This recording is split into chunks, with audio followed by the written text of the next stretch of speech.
Today, we're peeling back the layers of untold stories and diving deep into the heart of these chilling occurrences. Welcome back to another episode of Unfolding History, where we delve into history to understand the intricacies of our current world. Today, we're unraveling the history of the Comanche and their harrowing torture methods.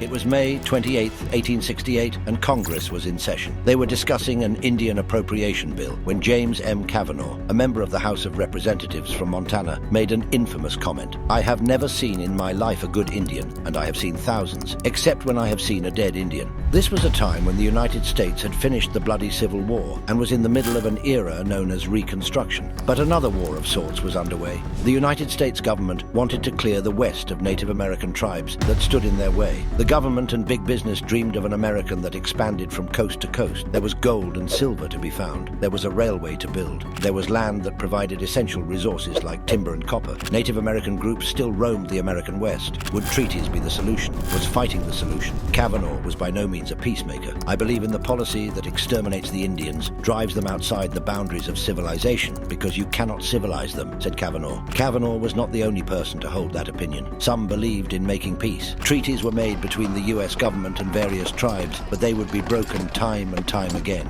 Some thought peace was the answer, while others wanted to take a more violent approach. The Superintendent of Indian Affairs would state in 1875, "It makes no difference. They are Indians, and 3/4 of the people of the United States believe and say, the best Indians are all underground." These opinions were created by wild and outlandish stories about Native Americans. There was a stereotype that the West was nothing more than a frontier of endless violence. Yes, explorers, settlers, and pioneers had lived peacefully with Native Americans since the early days of colonization. However, there were periods of intense fighting, and blood was spilled on the battlefield. Incidents would be spoken as a warning to those wishing to make peace with the whites or with the Native Americans. Some Native American tribes simply vanished due to the brutality of colonialism and expansion, but some refused to surrender to the ways of the white man. One group stood out as the most feared and respected. Their name alone struck fear into the hearts of whites and other Native American tribes. They were the Comanche. I was born upon the prairie, where the wind blew free, and there was nothing to break the light of the sun. I was born where there were no enclosures, and where everything drew a free breath. I lived like my fathers before me, and like them, I lived happily. This was a quote by Ten Bears, a Yamparika Comanche chief. The history of the Comanche can be traced back to the Shoshone in the Great Plains of the United States. A group moved away, and they eventually became the Comanche, which comes from the Ute word meaning anyone who wants to fight me all the time. The Comanche called themselves Nemanu, or the people. An encounter with the Spanish changed the course of their history. The Spanish, like many Europeans, brought horses to the New World. The Comanche were one of the first Native American tribes to use horses. They would become expert riders, and that would make them some of the most feared warriors. The game changed when the Comanche acquired rifles. Other Native American tribes in North America would use horses as well. Many hunted the bison, just like the Comanche. However, no other tribe was on the level of the Comanche when it came to horse riding and combat. It was not only the men who were trained at riding, but women and children as well. Author S.C. Gwynne in Empire of the Summer Moon wrote about the Comanche. The author said, "No tribe in the history of Spanish, French, Mexican, Texan, and American occupations of this land had even caused so much havoc and death. None was even a close second. Population-wise, their numbers ranged from 7,000 to 30,000 during the 1800s. During the 18th and 19th centuries, the Comanche had a reign of terror that extended from modern-day Colorado into modern-day Texas and Mexico. Other Native American tribes and Europeans tried to stop them in their infamous raids, but they faced the unforgiving wrath of the Comanche. The Comanche had rifles, but they were also skilled with the bow and arrow and the lance. The Comanche almost seemed mythical to many people. There were people who wanted to know more about this feared adversary. They wanted to know if the stories were true. The truth would be brought to people in the strangest and the most amazing ways. It was the spring of 1854 when a young man arrived at the Hacienda del Gallo in the Mexican state of Durango. His name was Macario Leal, and he had an amazing story to share. After listening to his tale, the people at the hacienda sent the boy off to the town of Monterrey. It was urgent that his story be told. Military authorities awaited Macario in Monterrey. They demanded to know his story. They wanted to know how he survived. This was no ordinary person, and his story was beyond incredible. He was the captive of an indigenous tribe known as being the most most brutal and savage. Macario's story began in 1847 when he was 13 years old. Macario was captured by the Comanche. Their skills as warriors were feared, and the people of Mexico and the United States knew all about the Comanche from local tales and books. Raids from the Comanches were violent confrontations. As many as 100 would descend upon settlements and towns without warning. Those who were captured by the Comanche prayed for a quick death. Some were granted that wish, while others were subjected to the cruelest and most inhumane treatments. The Mexican military interrogated Macario. They wanted to know the secrets of the Comanche so they could better prepare themselves against future attacks. They also wanted to know more about Macario. Who was he? Where was he captured? Were his parents alive? The Mexicans and Comanche had battled in Mexico and lands that are in the present-day United States. Animosity ran deep. Skirmishes were bloody affairs. If the Comanches were victorious, they would take captives. Experiences differed. Men would be killed.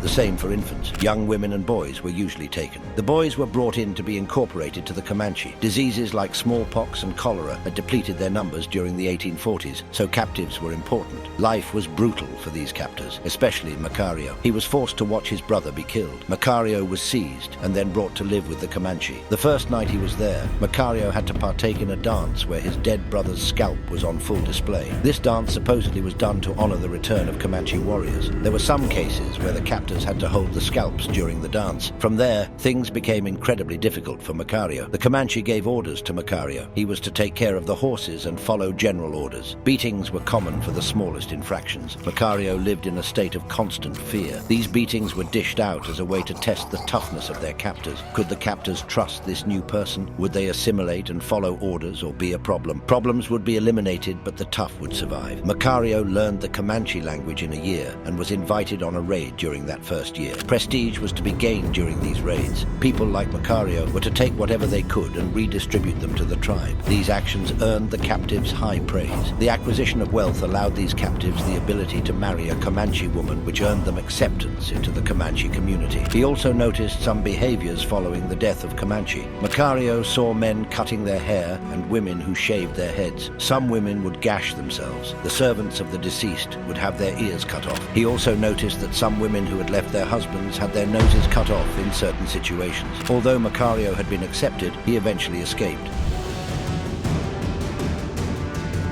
Macario's stories provided some information for the Mexican government and military. His tales of the raids were important because Mexicans and Americans were targets along with other tribes in the region where the Comanche lived. The Comanche apparently enjoyed conducting raids during the summer because their horses had plenty of water and food to eat. By fattening up their horses, they could go on long excursions to gather supplies needed. Pedro Espinosa was another Comanche captive who went to tell others his story of being their captive. He said when it came to raids, the young Comanches wished to go on a raid into a country unknown to them. It was customary for the older men to assemble the boys for instruction for a few days before the time fixed for starting. Macario Leal remembered that during his first raid, they attacked a group of Americans along the Colorado River. Macario was ordered to bring an American man back to one of the leaders by the hair, but Macario failed. One of the elders of the raiding party showed Macario how it was done and returned with an American by the hair. Macario would claim that the elder took 20 bullets during that raid. During his time doing raids with the Comanche,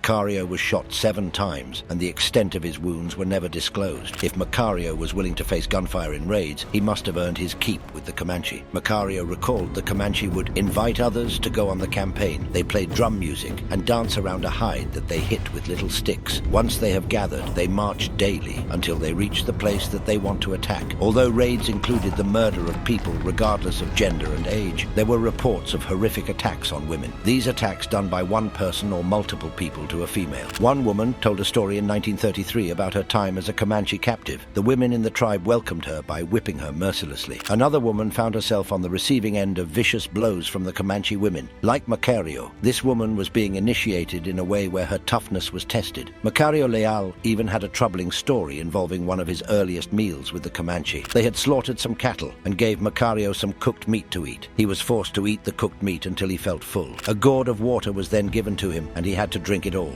The Comanche had more for Macario. He was to smoke a cigar because the Comanche thought it would make their captive vomit. To his surprise, he was tied up, and then he was thrown into a nearby creek where he swallowed a bunch of water. Macario nearly drowned, but he was taken out of the creek, and his captors pushed on his stomach until he vomited. Another woman that was taken captive by the Comanche faced a similar experience. However, her young sons were tossed into a river where they would be taken out before they were about to drown. The woman was horrified at how much this amused the Comanche. It was almost like a sick game. She was forced to watch until they were finished. A man by the name of Silas Turnbow was told of a story by a witness in the 19th century of a group of white settlers that was traveling from Arkansas to California. The group was on their trek when they encountered an encampment of Native Americans. They may have been Comanche or an ally of the tribe. A man that was a settler murdered a young Native American woman for no reason. A group of warriors eventually found the man and took him prisoner. A witness claimed they watched the punishment for the murder firsthand. The man was bound and all of his skin was removed from his body. The procedure is known as flaying.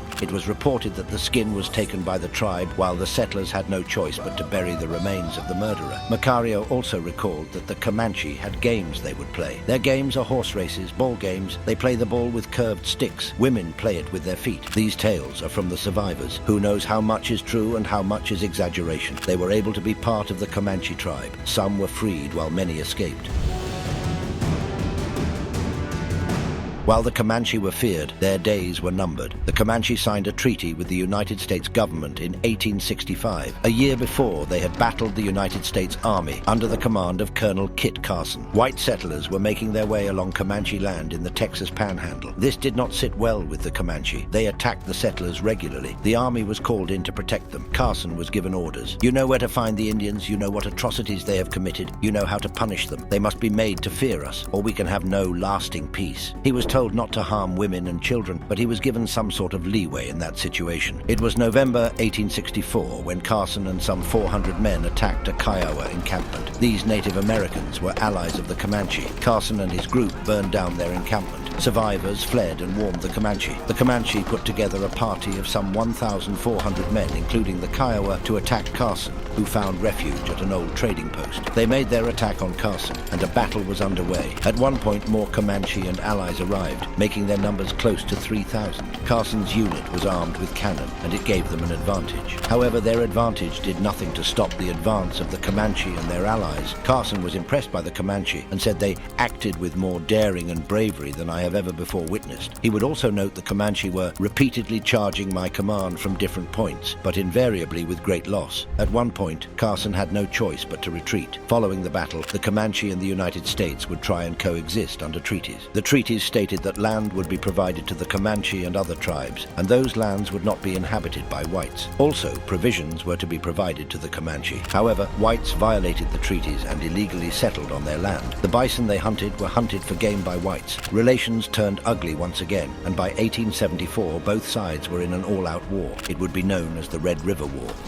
For nearly 1 year, the fighting took place in Texas, Kansas, and modern-day Oklahoma. The fighting took a toll on the mighty Comanche, and they had no choice but to end the conflict in 1875. The Comanche settled on a reservation. It was a bitter pill to swallow. They were on a reservation until 1901, when the land was taken from them. From there, their community scattered. It was a sad end to a mighty tribe.